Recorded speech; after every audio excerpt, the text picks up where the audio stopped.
Igbo ndị ọma njem ọ n'Igbo mụrụ nze m ọzọ ekene gị n'ụbọchị nke tata.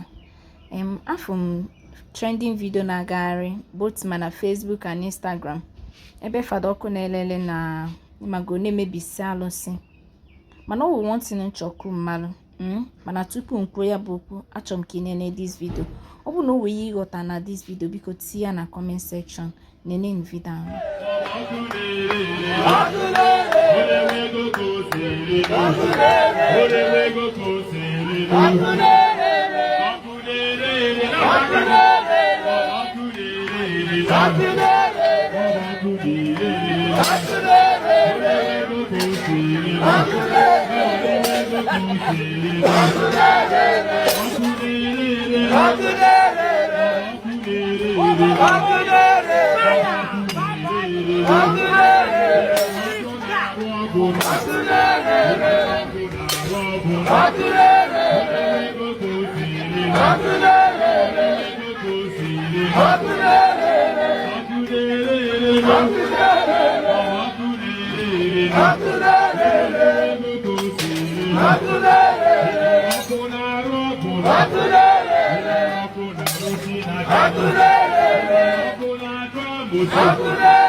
Holy Ghost fire, Holy Ghost fire, Holy Ghost fire, Holy Ghost fire, Holy Ghost fire, Holy Ghost fire.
Akunere,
Akuna fugo the video now.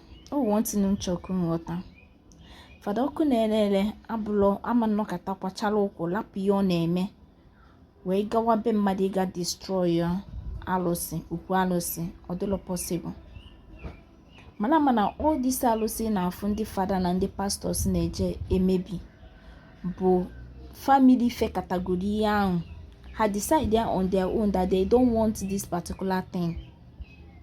Then they will not go ahead and call a pastor or maybe a reverend father. Then the father abia again will be maybe say those things oyobuna again oyobuna ana. So father okunelele ya una drag ya online no na maybe salo say were na maybe church nka ozo. The family called the attention of the reverend father, if not okahi geban, because omalo that place omahoya habu. They were not a Christian before. Open the family alcohol their attention, or maybe when I serve the thing alcohol the attention of that father okunelele or ima folk we around. Alosika hanefe hadaga church, they are not Christians. It's just like we Christian no kata. Oh, if you go so many Christians no kata, we Bible ha just singing boyoku meya Matthias for example. Matthias no kata no we Bible ya ga we boyoku me video post there online senior from today going on near boze Christian ole budia. Did you people say anything? We father phobia drag online ogawalo wia. So it's the same thing with this thing iya no make it. Onye nka fekata funa the chone father favors ya we is okay. I want to can make in kabia destroy ya ebia mebie dia this thing nya chozi cha no nya chife chukwu na kele n'igwe nama. That is why father okunelele juwe gather place. So umpusa ye una dragging the father unnecessary dragging online is not good. Or ya can stick and what they won't manage on. When you get your video, make sure you subscribe or comment and share my own notification. Ya gazelle moon.